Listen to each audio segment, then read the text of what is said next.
All right, TGIF, it is officially official. Christian Kirk, Braxton Berrios will go on Sunday as expected. Looks like there's going to be no Jalen Smith. Could that mean that we see a Miles Bryant evaluation, or could Cody Stutes get his wish and the D'Angelo Ross era continues? Well, hold on now. Hold on. I'm not wishing for that. I just think it can happen.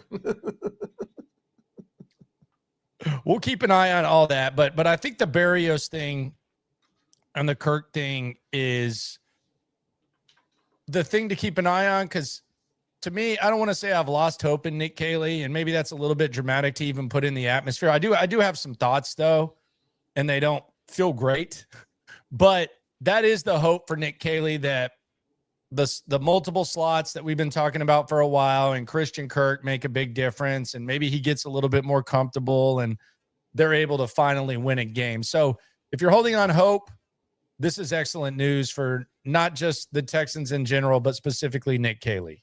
Yeah, I mean, Christian Kirk, it feels like he's the key to what they need on the offense and how they can go back and operate some of the things that they did and the way that they operated in the preseason. We have not seen that offense on the field the first 2 weeks of the season. We have not seen the quick passing game be a focal point. We have not seen pre-snap motion at a high level. We have not seen inventiveness. It's been stale. It's been stagnant. It has not been impressive through 2 weeks. So I certainly understand if folks are bailing on Nick Caley. I've bailed on Nick Caley or have extreme skepticism on him. But hopefully Christian Kirk and even to an extent Braxton Berrios can provide something that was missing these first couple of weeks. How bought in are you on Nick Caley? You were the big Nick Caley guy off the top. We were kind of having this discussion. We were kind of having like almost a round table. Or I was with other media kind of just talking about the Nick Caley feels and all that type of stuff. How bought in are you in Nick Caley? It's 2 weeks, but how bought in are you? And if so, why? If not, why? And if it's a combination of both, why? Well, it's certainly taken a hit from the level of confidence and even I would say excitement that I had when they selected Nick Caley to succeed Bobby Slowick and follow him up as the offensive coordinator. So I'm still bought in. It'd be foolish to bail on a guy after just 2 weeks against two teams that have pretty decent defenses. I mean, the Rams might actually have a really good defense, and who knows about Tampa. I'm unsure if they're consistently a good defense or they were just good on Monday night against a bad offense at that moment. But I've certainly have a lot more skepticism about him than I initially did. And the skepticism is growing quickly with not only the performance through the first couple of weeks, the inability to fix something in the week leading up to Tampa, and then the inability to explain why it hasn't looked good has hurt Nick Caley in my eyes for sure. Here's my thing with Nick Caley. Yesterday was one of the top 5 worst press conferences in the last 10 years for a Houston Texans coach. It was pathetic. Ooh, I think we could find 5 that are worse. No, you couldn't. And with the David Coley, they all blend into one. Lovie Smith. Well, if you're counting David Coley as one, that's not fair. Well, I think based on what the expectations David Coley intro, David Coley after the Patriots. Yeah, but Lovie Smith after Miami. You knew what the deal was with David Coley. Like there were no expectations. It was a get through the mud, clear the cap space, get through the trade. Nobody wants to be here type of situation. So it was almost enjoyable at times because it gave you something to laugh at instead of consuming and harping on what went on. The most discouraging thing for me right now with Nick Caley, there's a couple of things. First of all of the negative things about the Patriots have kind of shown up. Like they've kind of shown up in some way, shape, or form. He doesn't trust rookies, which is weird. Mm-hmm. Justin Watson all of a sudden is like your number 2 receiver. Don't know what was going on there. And he just talks out of his ass and doesn't seem to really say anything and have any grasp. And I know some people will say, well, what do you expect him to say? I don't care. But I think a lot of times when you don't have any answers and you don't have any substance, I think it kind of is a way of getting hints that maybe you don't know what's going on. Here's the biggest thing, though, with me. I have no problem with someone coaching in New England and then hiring them. I know it's a sensitive subject here, but I don't see any Rams in this offense right now. Like it feels all New England, and it looks like all the New England guys who have failed when they've left New England. And I don't see any Rams.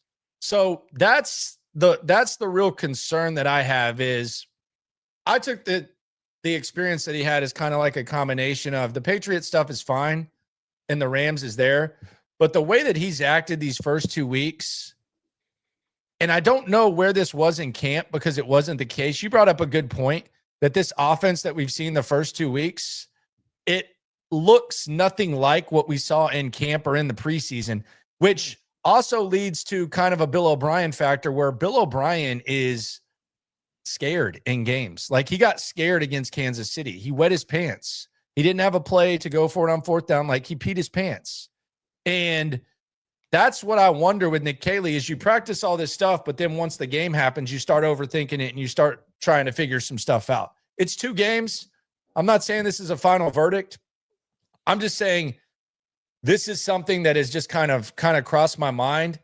And it's a damn shame if he doesn't have any Rams philosophies. Now, the good news is he's got Christian Kirk, who I think is going to be a big part of things. And he clearly trusts veterans. He doesn't like rookies. And Justin Watson got hurt. And now you have to play Higgins and you have to figure some stuff out, or you can play Hutchinson. But it's almost like now he has to figure out what he's figured out. Because when you put out the stat that 6 targets to the rookies have gone for explosive plays and they can't get on the field, and you saw what you saw in camp, that's a little bit of a problem for me. And that's where I sit right now with Nick Caley. I'm very disgusted with the display that he put on yesterday. I thought it was absolutely embarrassing and pathetic. And I'll be honest, the one thing that he did that pissed me off more than anything and just really just kind of disgusted me, not pissed me off, it just disgusted me. Like it just grossed me out. Like it was disgusting. I would rather chug a whole bottle of apple cider vinegar than listen to the crap that he spewed yesterday. When I asked him, so all this stuff is okay, whatever, I could maybe look past it. But I asked him about Woody Marks in Pass Pro, and he takes it as an opportunity to bring up Dare Ogunbowale, who just put out a week after fumbling away the game, the worst Pass Pro performance maybe in Texans running back history. And that just really disgusted me at like almost like an extreme. Maybe I'm being too dramatic, but it really was one of the most pathetic things I've seen in a long time. Yeah, and that's me. That's just my opinion. I thought it was pathetic. We're gonna submit that to the Academy, see if we can get you a little bit of an award for the drama there. It's fine. Here's the other thing about the Nick Caley situation. He's treating Nico Collins like they treated Nico Collins his first couple of years in the league. Oh, he's a big body. Run him straight down the field and throw it up to him. Throw it to him down the sidelines. And it's Tim Kelly. We saw that's not how you use Nico Collins. You put Nico Collins in positions over the middle to succeed. Now, the quarterback, when Nico is over the middle, has to see him and throw him the football. CJ's missed some of those, but they don't use Nico Collins like he was used the past 2 seasons when, I don't know, he was one of the best wide receivers in football over the past 2 seasons. So not using Nico Collins the way that he's been used the past 2 years, it just screams, and this was a New England thing, everywhere they've gone, I know better than you.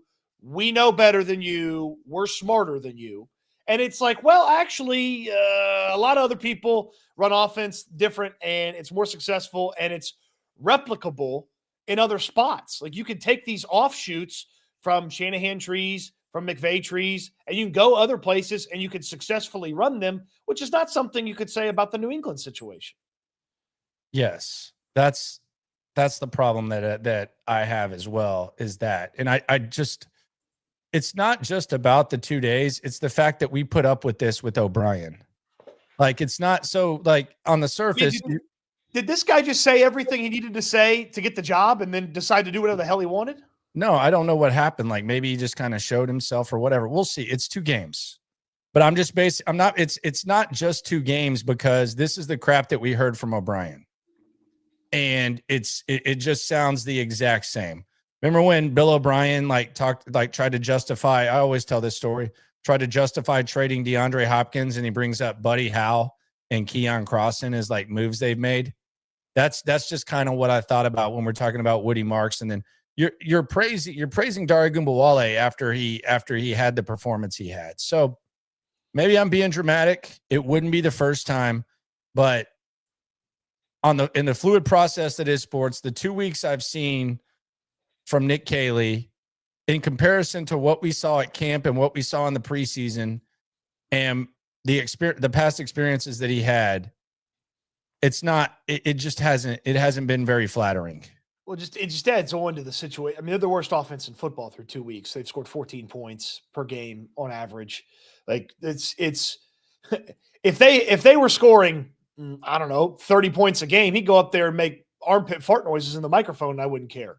But the fact that they're the worst offense in football through the first couple of weeks and everything's supposed to look different and it looks the same and his explanations are non-existent, that's where it just continues to build on itself into an unacceptable situation through the first couple of weeks.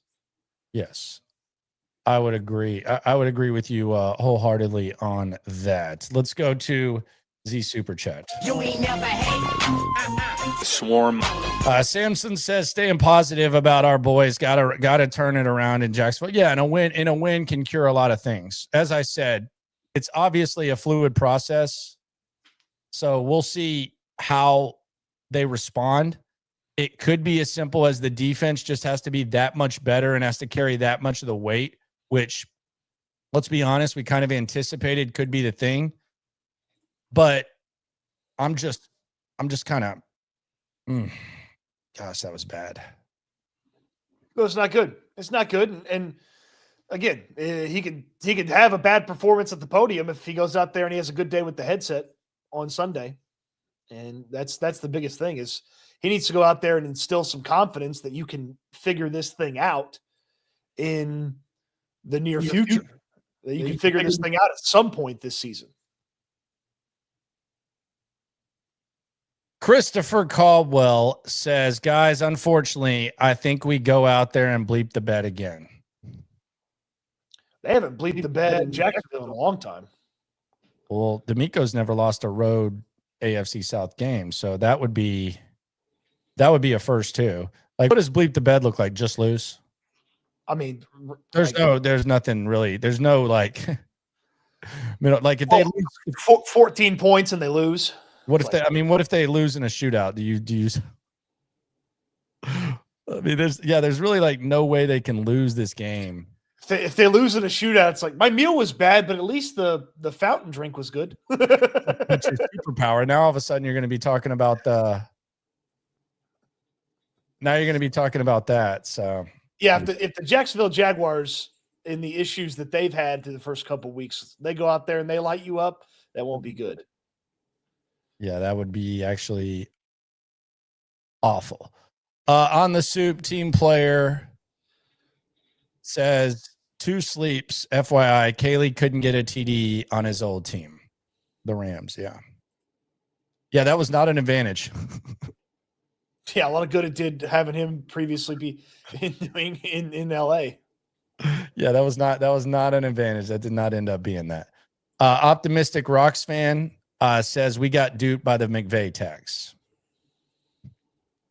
We got duped by the McVay tax. I mean, there's just, sometimes it feels like it's, oh man, I can't believe that guy got out of the building. And sometimes it's just like, well, all right, he left. Cool.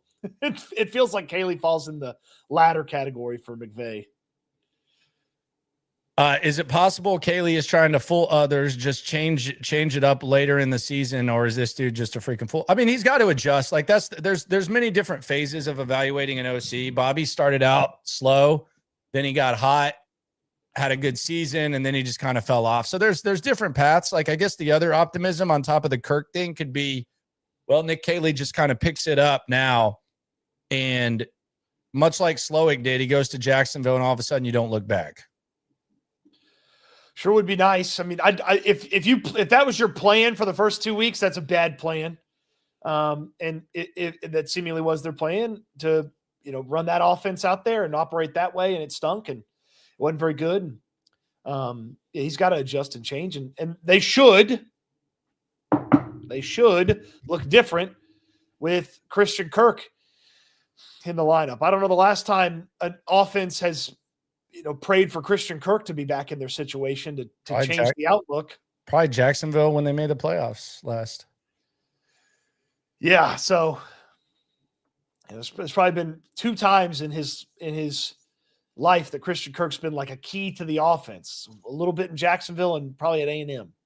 You ain't never hate. Swarm. Well, and I think the key to the offense is kind of connected to the fact that for some reason young guys just aren't trusted. So who knows? We'll see. I mean, look, it's very early. It's very, very early.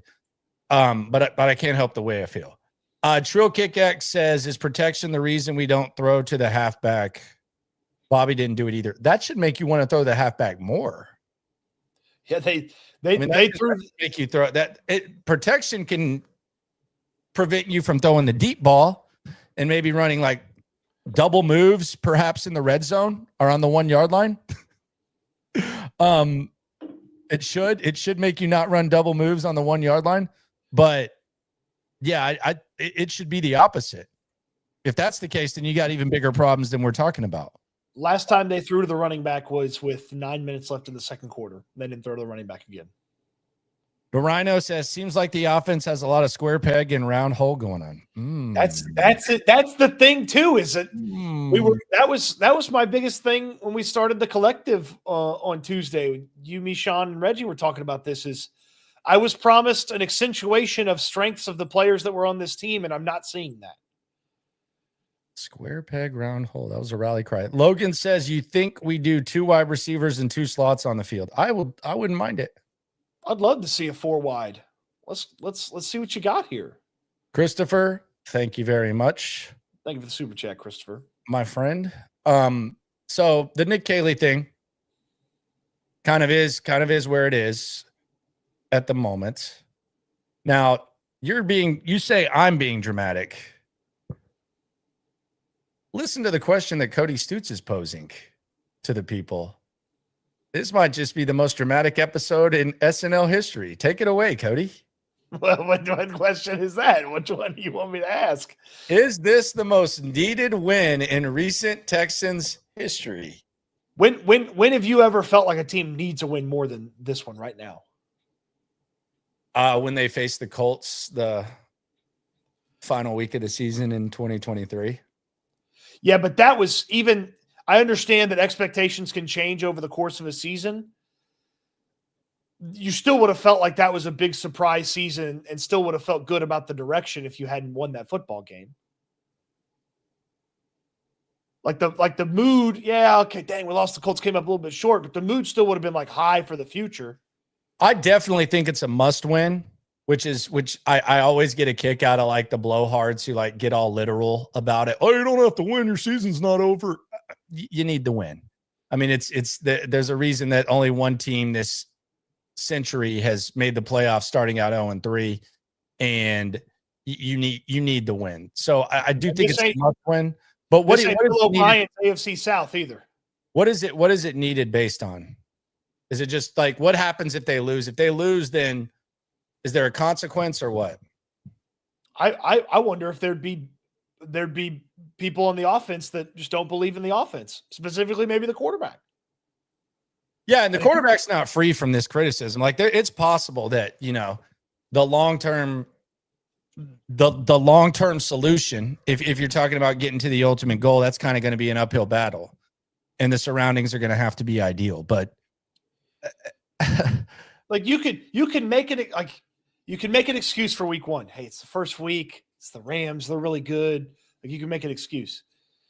Week 2, there's a little bit less on the excuse front. I mean, you had most of the offensive line you wanted out there. You had some of the young guys make plays within that game, and you just came up short. Quarterback missed a couple throws. Like you go into Jacksonville, you lose. The offense doesn't look good. What's the excuse then? Then you're talking about, what is it, 24 5 guys on the roster that on the offense that might look around at each other and be like, what are we doing? This guy didn't have the answers.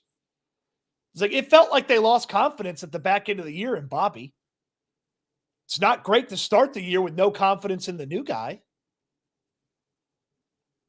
I mean, think about this from a Swarm. I know the NFL and corporate America workplaces aren't the same, but like when a new boss comes You going in, Cowherd on me? You going Cowherd? He's going corporate America analogy. Cody's losing his mind. He's going Cowherd. But listen, his guys got it. Listen, when a new manager comes in and he does everything worse than the last guy, regardless of how bad the last guy was, it's bad. It's bad for morale. You want to go why Cody was wrong? Cowherd style? I mean, you can't deny the fact that I just laid out.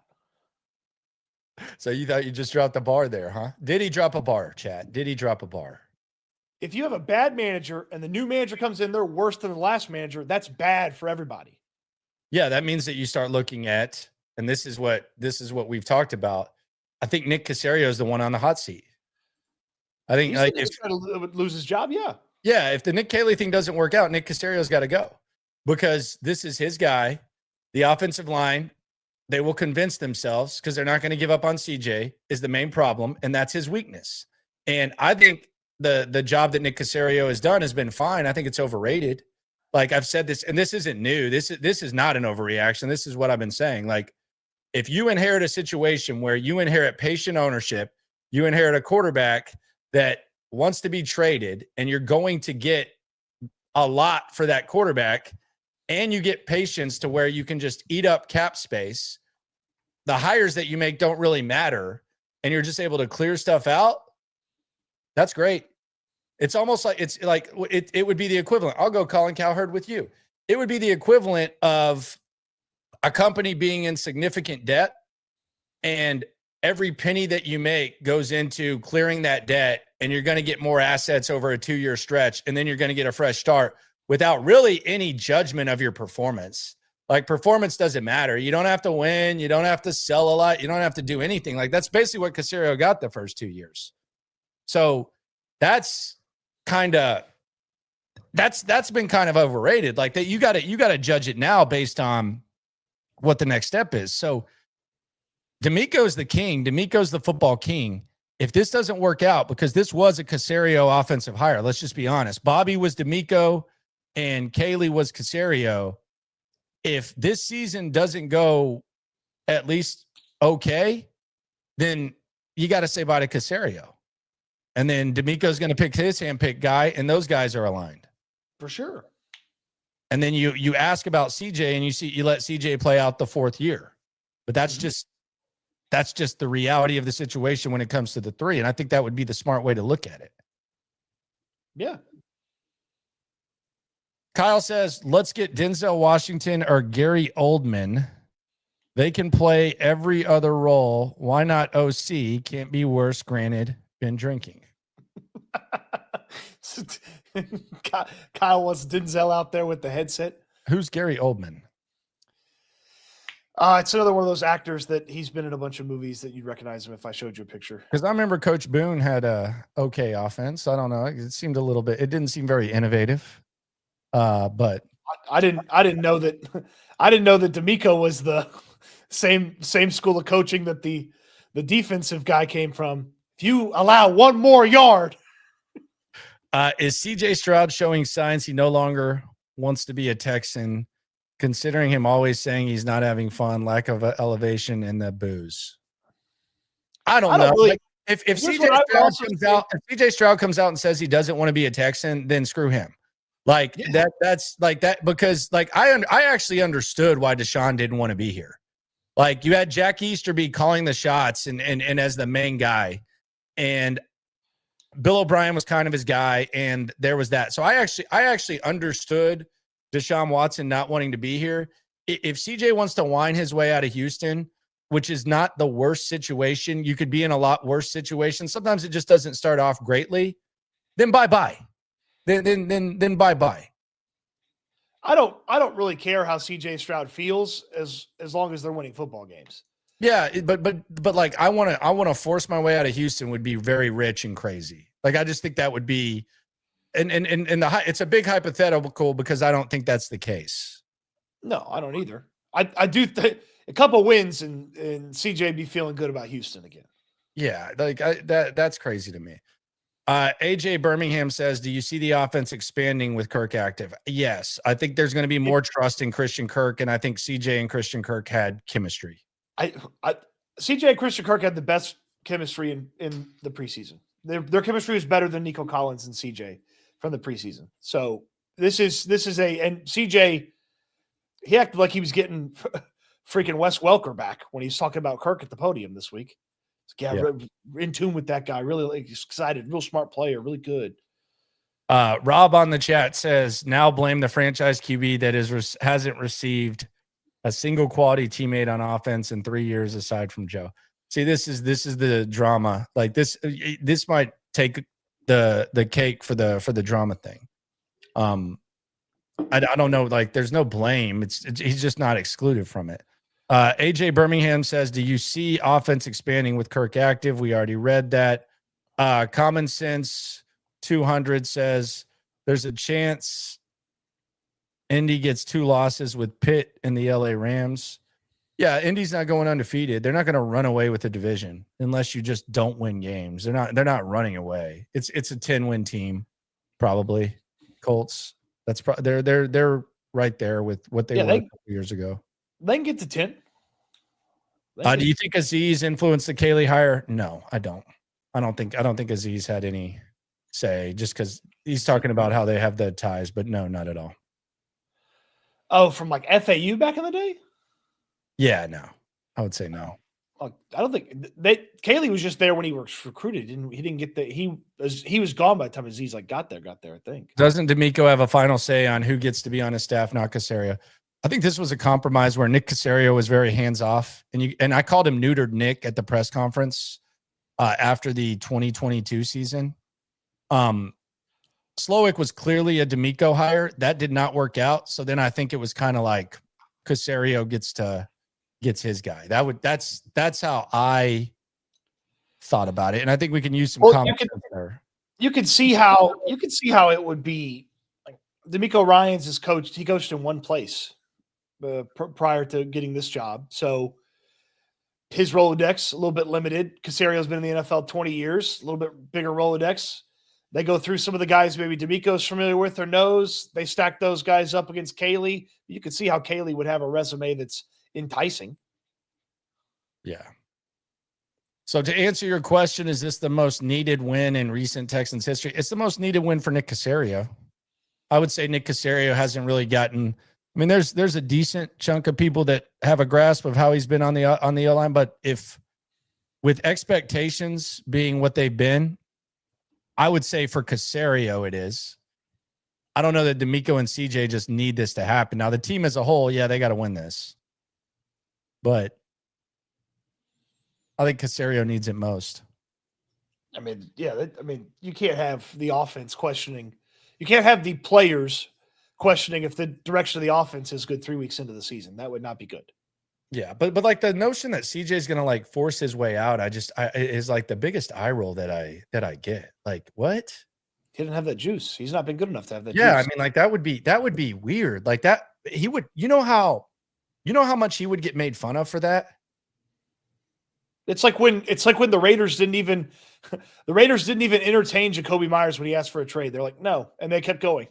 Yeah, but it's a notion like he's going to force his way out. Like, as much as we're talking about this organization, like this isn't like your 5-year-olds Houston Texans. Like this isn't like the Easterby era or something like that. Like people want to be here. It's D'Amico's like a good coach. He's got to figure out the offensive side of things, and I think there's reason for that. But like, force your way out of this situation to go where?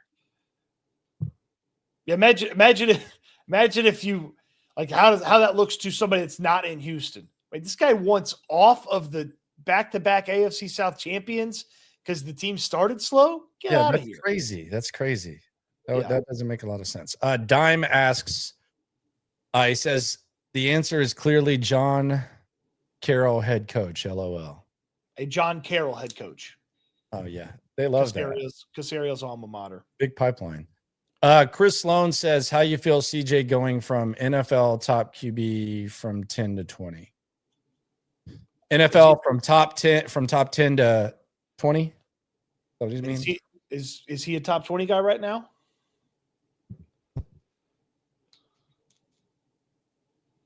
Texas. Oh, we're not even going to go through the exercise. TX and Allen, TX Kid Rock says, why not mention leaving 4 points on the field, losing by 1-2? I'm confused. I don't know what he means by that.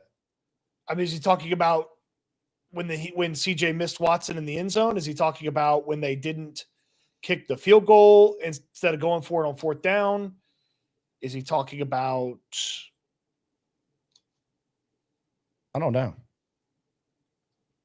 Do you think we get to a point now where defensive D'Amico, like in those situations where it's like 4th and 1 in the 5, from the 5, he decides he wants to kick field goals now and just go completely old school, just all defense?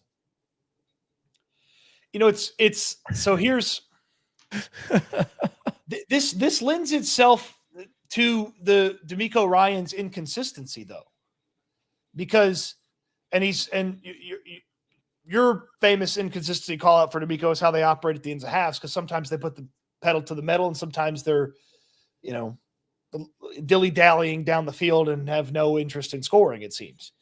But if you were truly, my defense is the best, my defense is going to win us or lose us the game, you'd take 3 points every time you could get 3 points. You wouldn't have gone for it on 4th and 1. So you're saying that they should start kicking field goals on 4th and 1?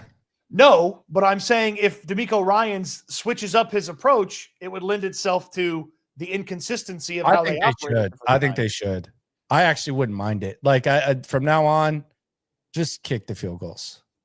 Just kick the field goals. Because the real hope is the defense. Like the real hope is the defense. Just kick the field goals. Just go all in. Don't try to hide it.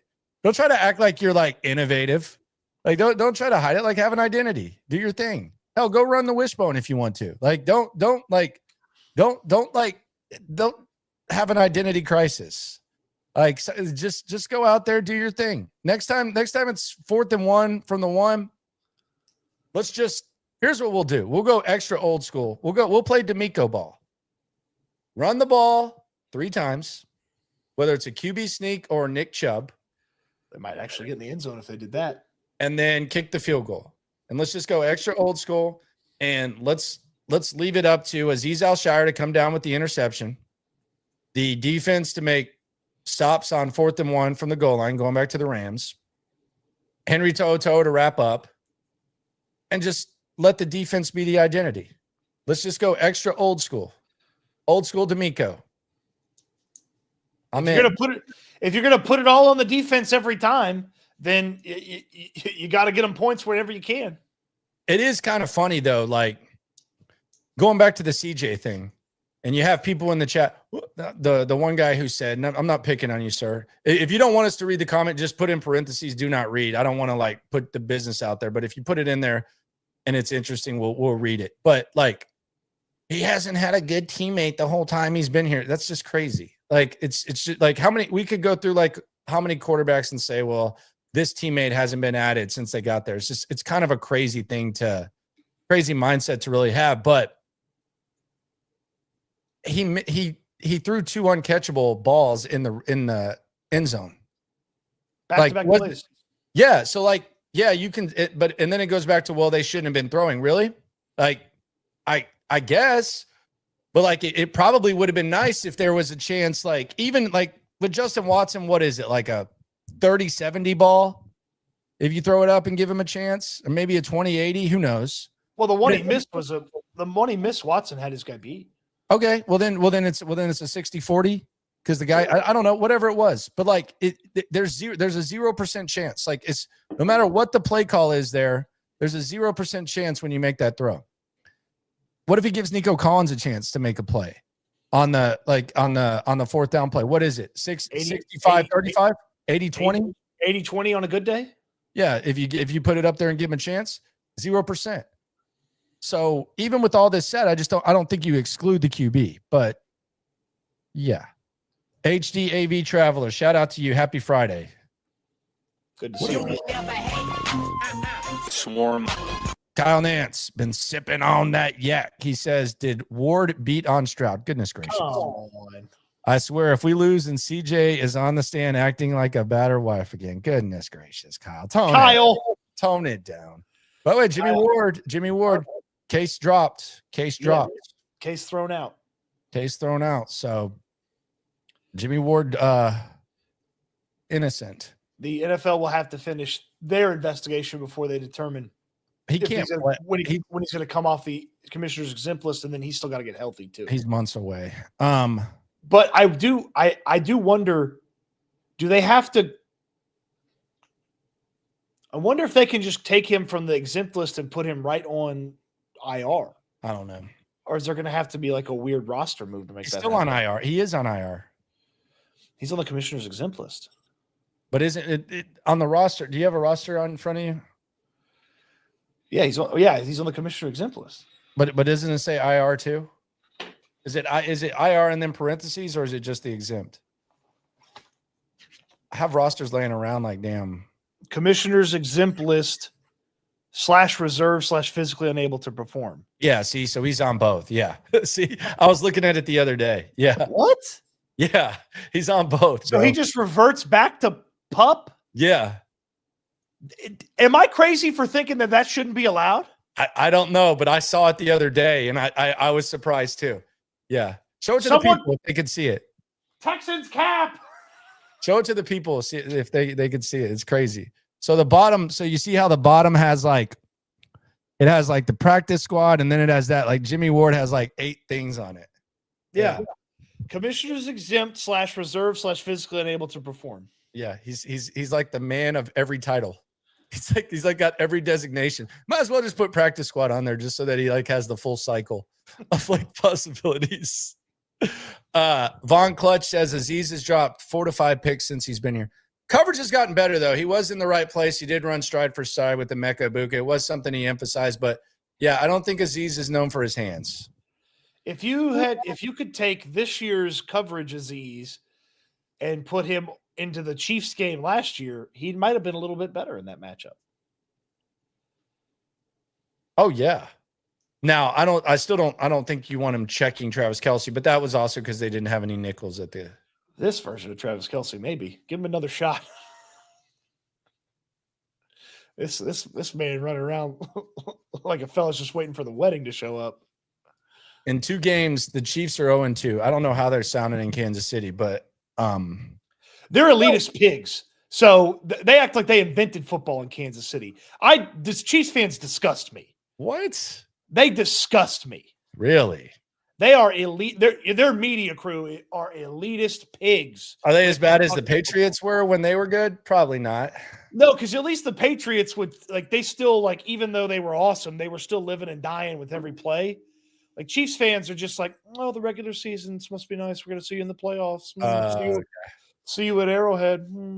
Yeah, Patriots are always locked in. That's the top media markets. But Travis Kelce has injured Xavier Worthy by not giving him space, and then dropped that interception into the hands of Makuba that when they were going for the tie against the Eagles. Hasn't been a good start for him. Oh, shocker. Howie Roseman drafted another really useful defensive back. Let's go to the offensive line. I know it's always very skeptical. And by the way, everyone be sure to subscribe, like the video. Spankies, we will be there. A week from today. We will be there a week from today. Very pumped about this. If you were there last time, we appreciate you. Now, the word is they want us to be a little bit more out in front. They want us out there a little bit more. And we want y'all out there. We want to show out homemade dough, homemade sauce, best appetizers. I really wasn't familiar with their drink game. Their drink game's strong. They got 2 rows of the draft beer, and they got a hell of a lot of margaritas. They got the full bar. They got everything. So I was watching them fresh cut the watermelon for the watermelon marg the other day. And that was a popular beverage. So Spankies, we already loved Spankies, but I'll be honest, the bar, I've never really given it as much attention. They got everything you can possibly want, and the TV game is strong too, stronger than a lot of sports bars. So we'll see you there next Friday, Sharpstown location out there in Bel Air. Be there, be square. Shout out to everyone who came out last time. We look forward to seeing you and many others again. Yeah, you missed the last one. Don't miss this one. Don't miss this one. Don't miss this one at all. So the offensive line. Do you want to go to the offensive line? You usually get excited about the offensive line. Do you still have your offensive line spirit? I am excited about this offensive line. Question. Okay. Would you like to start Jared Patterson or Jake Andrews? I feel like this is a really good question, and I feel like it's a worthwhile question to talk about in this one, because there has to be like a tiny bit of guesswork on their part in this, because Jake Andrews absolutely strikes me as the type of guy that if the pain level is not 11 out of 10, he's telling you he's fine. So he could be missing fingers. He'd be like, no, I got it. Like he could chop off 3 of his fingers, but no, I can still snap. That's the type of guy he's straight. It's like they got to do a little guesswork on if Jake Andrews, full participant, in the walkthrough, no injury designation. But if he is 100%, that's the guy you wanted to start the season with. So I'd go back to him. I know it would be the 3rd different offensive line that they've started the game with, but I'd go back to Jake Andrews, and then I'd have Patterson there and just let him know, hey, stay warm just in case Lakin keeps doing Lakin Tomlinson things. There's no way they're going to bench Lakin Tomlinson, is there? If he keeps playing poorly, you might have to think about it. I don't see them doing that.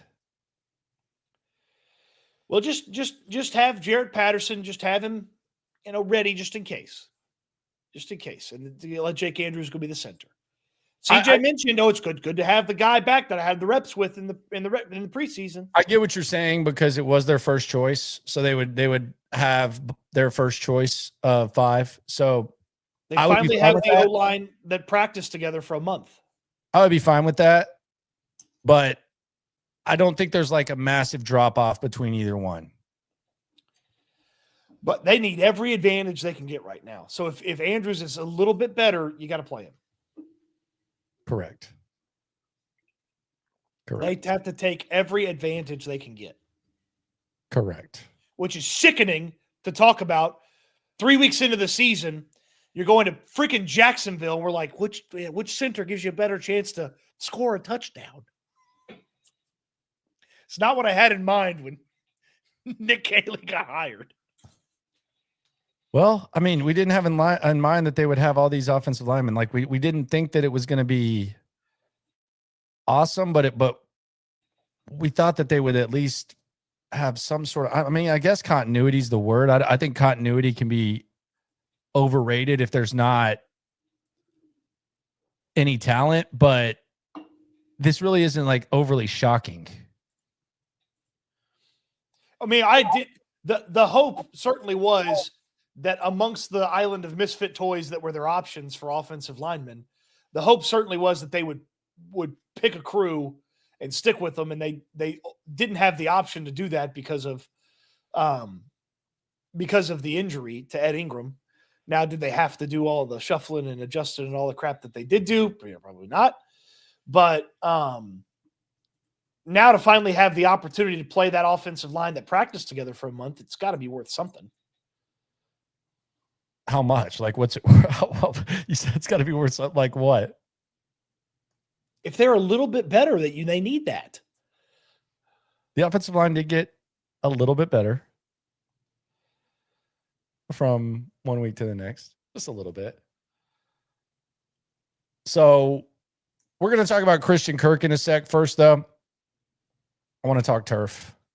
Best thing that I did to my home, Texans Turf. Shout out to Dan and his team. I've told you before. I'll tell you again. I was a customer before the partnership at my old employer and my current employer right here. Texans Turf is the best. They'll customize your home, whether you're a big baller, big billionaire baller around town, or you're just someone that lives in a normal home, they got you covered. They'll customize it. They'll work with you when it comes to the financing, military discounts, all that type of stuff. Putting greens, play areas, no more mud. The kids, the dog, they can go outside. They can play. It looks great. It feels great. It's easier to clean up. And I love mine. I even water it. I have a turf rake, which is almost like vacuuming ever so often. I take great care of it, and it looks the exact same. And oh, by the way, as far as drainage, they customize the drainage too. So it's after a big storm, it's pretty much dry to where you can just go right outside without any mud or anything like that. So if you've thought about it, if you've seen it, if you don't know where to start, I did the shopping for you, and I promise you I got the best. I was a customer before. I'm going to be a customer for lifetime, and hopefully you guys make the same decision I did. Go with Texans Turf, texansturf.com.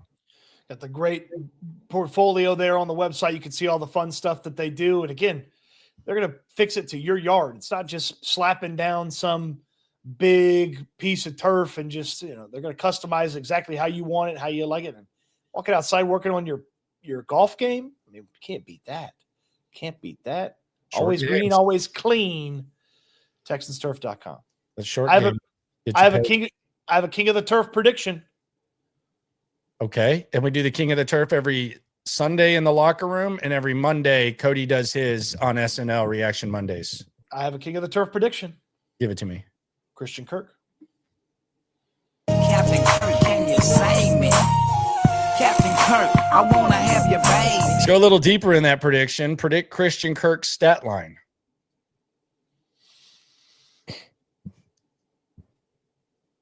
Six for 80 and a touchdown.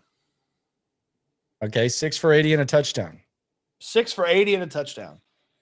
Okay. I will say 6 for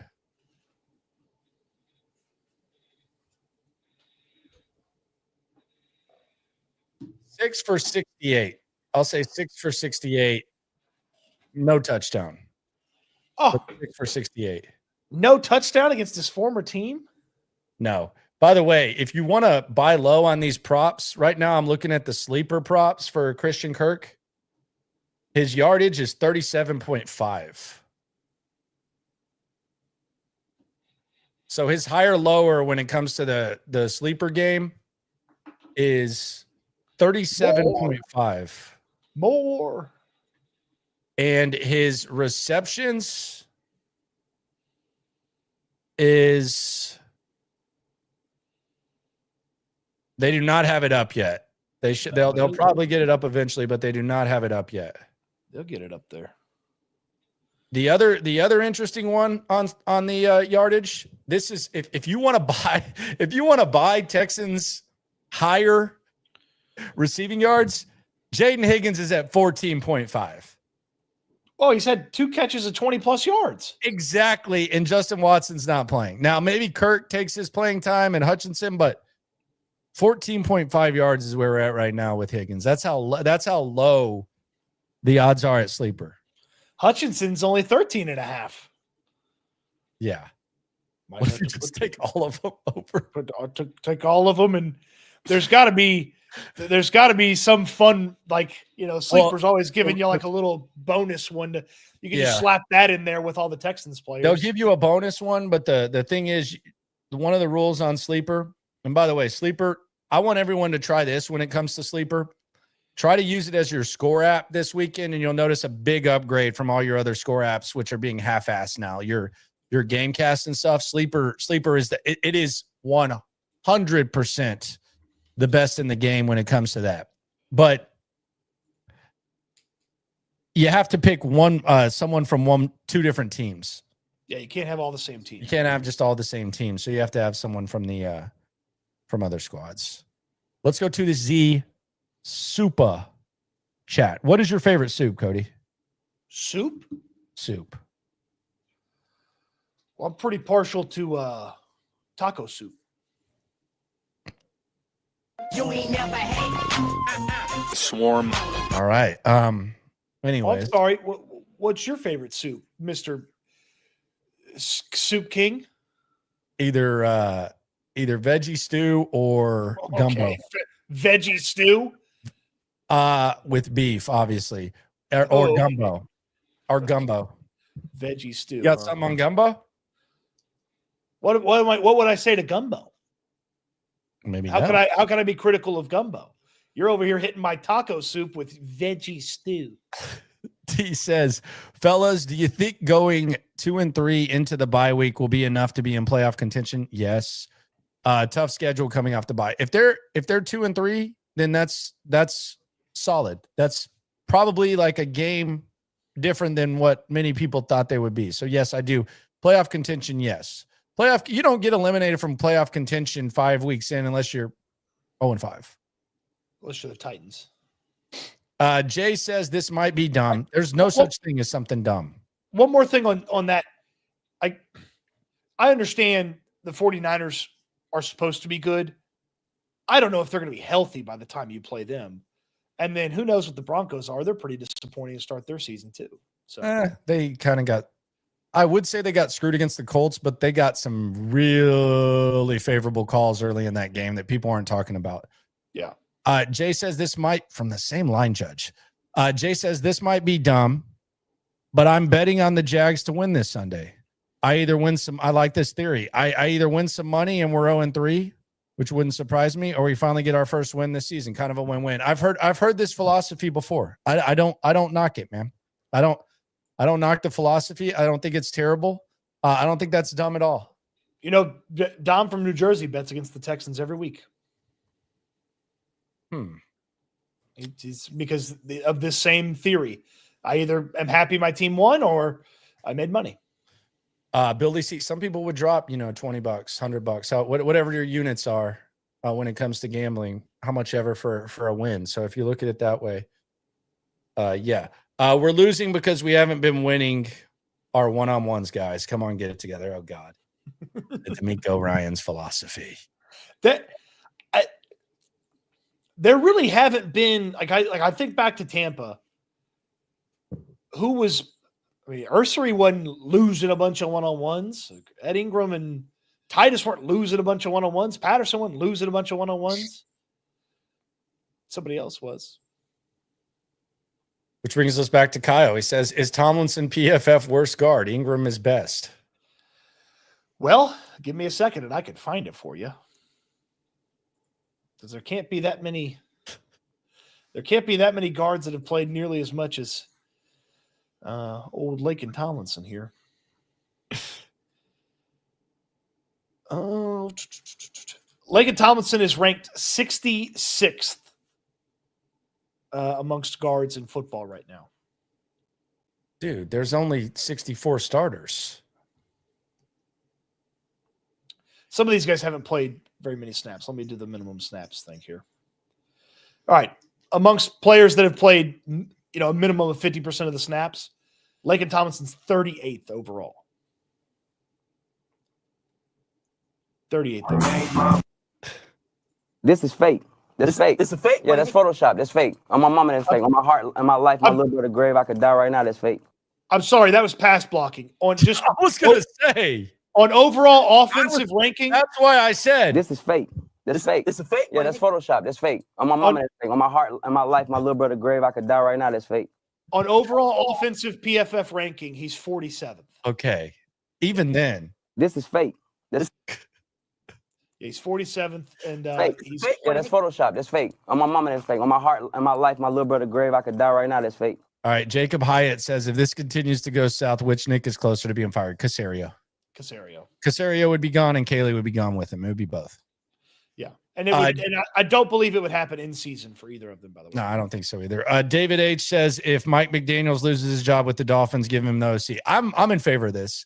There's a lot of people opposed to it. I'm in favor of this. Putting him in a little cave to let him work on the offense and not have to be in charge of anything else. Excellent idea. He got fired here for being a drunk and sleeping, oversleeping meetings when Gary was here. And he is a He's changed his life. He's changed his life. Much better guy now. Yeah, I think he's CS.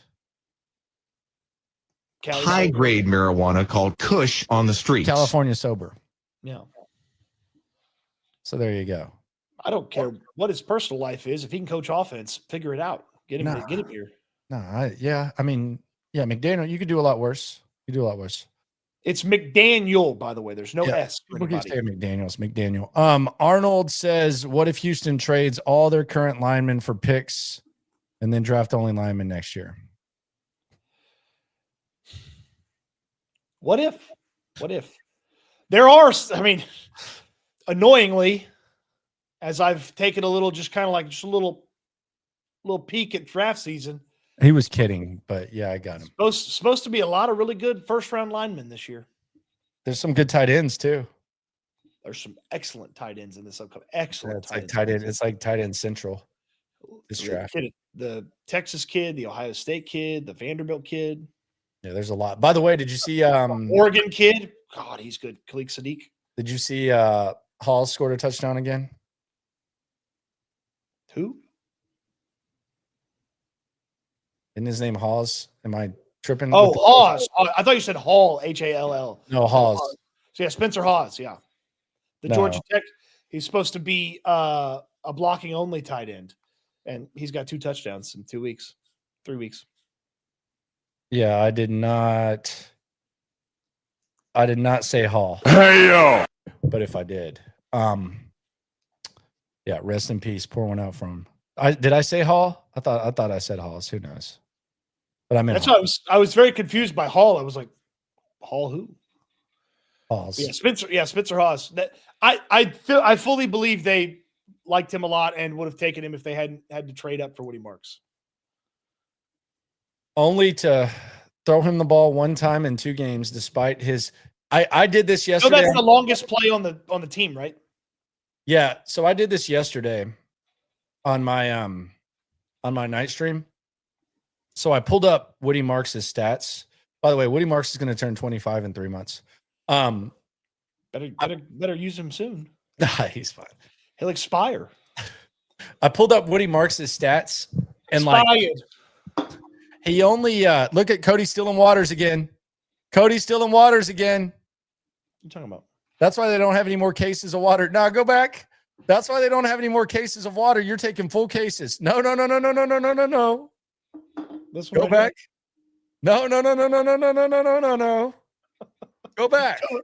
Cody grabs a water when he's walking out the door, just like Landry does. No. Cody's, yes, that's the water they got there. They sell this in the store. I can buy this in the store. Which one? They got it at my local convenience store. No, they don't. Yeah, they do. How water's everywhere. They do not have that. Hyper oxygenated water. They do not have that. How water. They do not have that in your local convenience store. It's resealable. It's in an aluminum can. It's better for the environment. That's a lie. What? How much? I didn't say I got this from the convenience store, but I can buy it in the store. Sure. Sure. What was I talking about? Woody Marks' stats and how he's 25. I pulled him up, and it's like, dude, he rushed for 1,000 yards one time. This is what really frustrates me. So, like, he rushed for 1,000 yards one time in his 5 years in college. Everything else was very moderate. So, if you just look at the rushing, you're like, why the hell would they draft this guy? Then you scroll down and you see the receiving, and it's one like of the best receivers in football. Yes. And he has 1 target, and he was clearly the best receiver in camp. So, like, that's what I don't understand. Like, you drafted this guy to catch the ball. That's the only reason.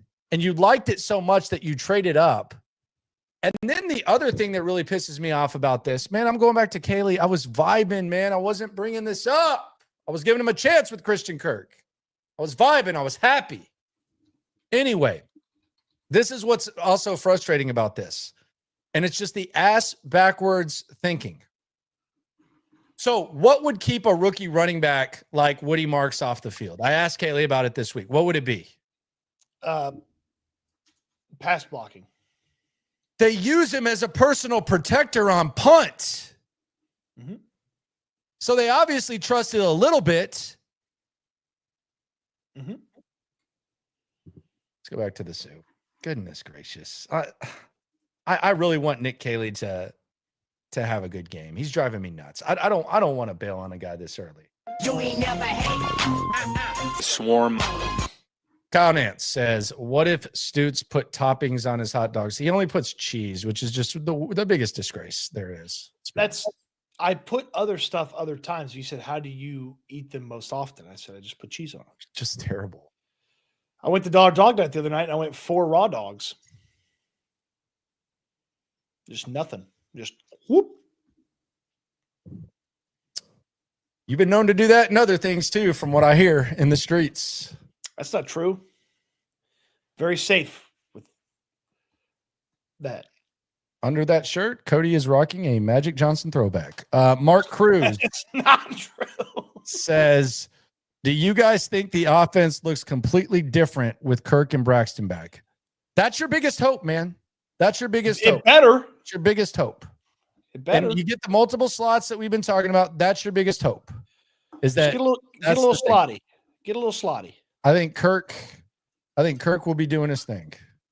Just get a little slotty on Sunday. You know, the term raw dog is something that I use now when I watch Longhorn games. I've started doing. Just put the phone down. Just put the phone down. No Twitter, no texts. Raw dog. What if your dad calls you? You like talking to your dad during the games. We talk. We call each other during timeouts. And bitch. Okay. Yeah. Okay. So we'll call during timeouts, and during timeouts I'll get up and I'll check the message, and usually it's some sort of complaining. But I've gotten to where I'll just put the phone down. Like during Texans games, it's you tweet every once in a while, but like it is a good practice. Just put the phone down. Check it out. Well, have you seen those people that do that on flights now? Where they don't take a book, they don't take their phone, they just sit there the whole time? That's crazy. Yeah, and they don't sleep or anything. Yeah, those people, more power to them. It's a depressing feeling being on a flight and just wanting off. It's just like the worst flight is when you've been in Vegas for 3 days and you're just like you waited for like sometimes you're just like, screw it, let's just drink, and then you get on the plane, it's like you're just sitting there like this. Yeah. I got a buddy that brings a pen and he writes down his drink order and he slides it into his hat and he lets the lady know before he goes to sleep, and then he goes to sleep and she wakes him up with his drink. It's a great bit. That's awful, dude. Anyway, That's a great bit. That's a crazy bit. Anyway, appreciate everyone for rolling through.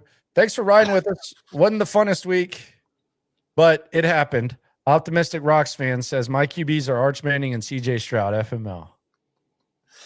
It's supposed to be so much nicer, but it's a rough start for those guys. If you quit on them, though, you might regret it. Christopher K says on schedule is the new. We just got to execute. Yes. You tell me what to make of this, because I went through and I was writing this down and working on it for Houston Football's newsletter. But he's like, oh, well, we failed early on second down. And I was like, okay. So I went through. They had 3 explosive plays on their first 4 second downs. Okay. It's like he contradicts himself at the podium too. It's just no, he definitely does. It's what are they got somebody got to coach him up. Yep. He needs to watch some old Bobby press conferences. BS is what I'm looking for. Give me some BS up there. All right. Subscribe, like, right along. No Shelton Benjamin. No SB. BS. Show up to Spanky's next Friday. And always remember, when it comes to this Texan stuff, we're all in it together. Eat good, sleep good, be good. We'll talk Texans again soon. Thanks for watching, everybody.